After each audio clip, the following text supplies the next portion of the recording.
Blablabla. Bla, bla, bla. Est-ce que tu m'entends, petit iPhone?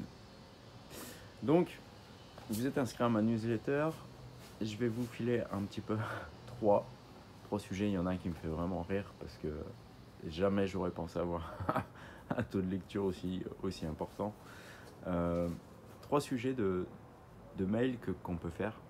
Alors aujourd'hui, il y a un conseil qu'on donnait il y a quelques années. Aujourd'hui, on commence à revenir dessus en disant que c'est surfait, ça marche pas bien, les gens sont trop habitués à ça. C'est que quand les gens s'inscrivent à votre newsletter, vous pouvez récupérer leur prénom, par exemple. Donc, vous récupérez leur prénom et derrière, c'est ce qu'on appelle une variable que vous pouvez utiliser dans vos emails. Et dans le sujet d'un email, ça peut être comment allez-vous, variable prénom. Donc ça va faire, si Franck s'inscrit à votre newsletter, ça va être comment allez-vous Franck. Il y a quelques années, on disait voilà, les gens adorent lire leur prénom, adorent voir leur prénom, ça les fait ouvrir les emails.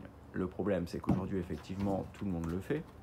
Donc ça devient un peu moins intéressant et Franck va voir des Franck dans tous ses sujets d'email. Donc ça se démarque pas forcément. Alors moi, il y a une astuce que j'utilise aujourd'hui qui est plutôt sympa, c'est que plutôt que de m'adresser à Franck, je vais dire à Franck qu'il y a un Franck qui a trouvé quelque chose. Donc par exemple, Franck va recevoir un email qui lui dit la petite astuce de Franck pour faire ses vidéos YouTube. Si c'est Emeline qui s'inscrit, elle va recevoir la petite astuce d'Emeline pour faire des vidéos YouTube. Si c'est Pierre qui s'inscrit, Pierre va recevoir la petite astuce de Pierre pour faire des vidéos YouTube. La façon de me servir de cette variable prénom, je le détourne en fait. La personne kiffe toujours voir son prénom, mais en plus on rajoute quelque chose, c'est qu'on... je sais pas, c'est un peu psychologique, mais la personne va s'identifier systématiquement à l'autre personne qui a le même prénom. C'est un peu couillon, mais le cerveau fait des liens assez rapides. Et là, dans ce cas-là, on ne s'adresse plus forcément à Franck, Emeline ou Pierre, mais on utilise la méthode de Franck, d'Emeline ou de Pierre. Et ça nous pousse à lire. Moi, je l'ai vu dans mes taux d'ouverture, c'est assez fou, parce que effectivement, utiliser le prénom directement pour s'adresser à la personne, ça marche un petit peu moins. Ça marche toujours, même moi.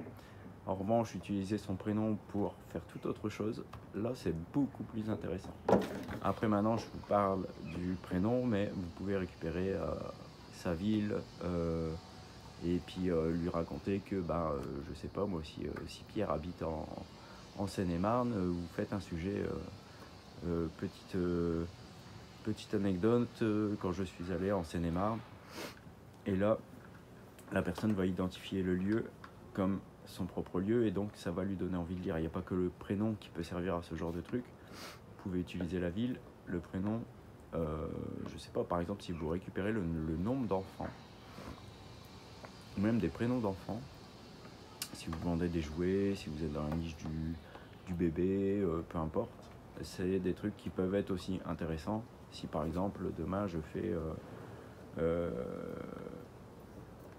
j'envoie à la maman du petit Pierre comment le petit Pierre dort mieux depuis qu'il a son nouveau coussin, cette maman là va avoir envie de lire parce que c'est le prénom de son gamin et elle va avoir envie de voir un petit peu de quoi ça parle. C'est psychologique, c'est mental, ça s'explique pas réellement comme ça, mais ça marche très bien et il suffit de le tester justement pour s'en rendre compte.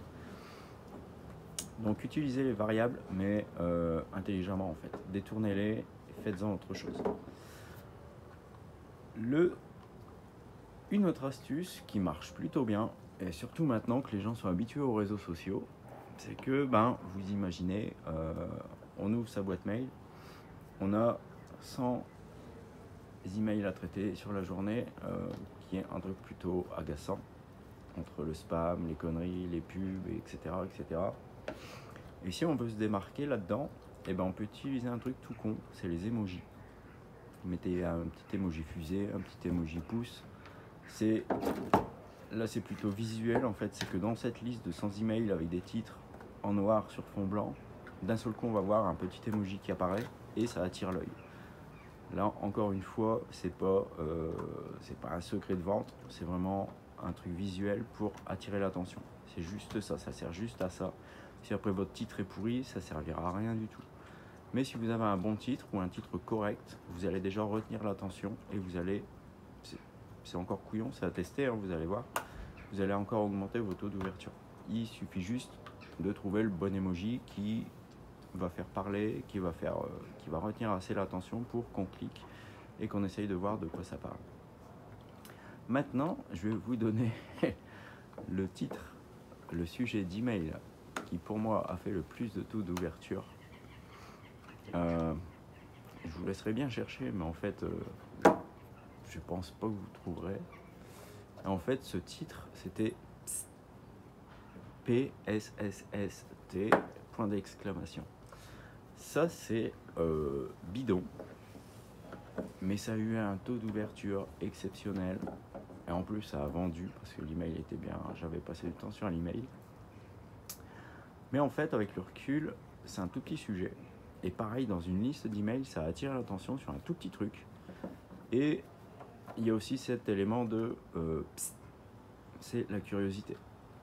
En utilisant la curiosité comme ça, j'ai pas eu à écrire grand chose. Et ça a fait ouvrir tout de suite parce que on sait pas de quoi ça parle, on sait pas ce que c'est, on sait que ça vient de Jérémy, mais on ne sait pas du tout quoi. Donc on ouvre et puis on lit. Et ce type de sujet, c'est un petit peu couillon, mais vous pouvez l'utiliser dans n'importe quel email. C'est vraiment bluffant l'effet que ça a. Et je m'en sers régulièrement de temps en temps quand j'ai besoin d'un petit coup de fouet, j'emploie ce titre. Et après, rien ne vous empêche de trouver d'autres onomatopées comme ça pour vous amuser. Mais c'est vraiment génial. Donc voilà, 3 astuces. Détournez le prénom ou une autre variable de votre prospect. Utilisez des emojis, ça peut être vraiment intéressant. Vous pouvez aussi utiliser des crochets, des parenthèses, des trucs comme ça. Ça peut accrocher l'œil, mais un emoji, c'est vrai que tout le monde peut les afficher aujourd'hui. Et ça attire vraiment l'attention. Et troisième, les onomatopées, ça marche vraiment très très bien. Donc n'hésitez pas à utiliser ces trucs-là. Et si vous voulez d'autres idées de sujets, j'en ai plein. Je vous dis, j'ai rédigé des centaines et des centaines de mails. Je sais lesquels fonctionnent, je sais ce qu'il faut pour faire lire des emails. Et tout ça, vous retrouverez ça dans le Tipeee, hein, dans ce petit truc-là, que j'envoie par la poste tous les trimestres. Mais avant, inscrivez-vous, vous êtes déjà inscrit à la newsletter, donc il n'y a plus de souci pour ça. Vous allez recevoir des astuces tous les jours. Et puis si le Tipeee vous plaît, vous déciderez ou pas de le recevoir. Il y a 30 jours d'essai gratuit, donc c'est plutôt intéressant. Et puis moi je vous dis, regardez les autres vidéos, likez la chaîne, partagez-la. Si vous trouvez qu'il y a des infos intéressantes, parlez-en. Il n'y a pas de problème, je ne vais pas vous dire non, c'est sûr. Mais en tout cas, mettez en application ces petits trucs-là et vous allez voir que ça change des choses. Prenez le temps, 15 minutes par jour, essayez de faire votre email et vous verrez que ça donne des résultats.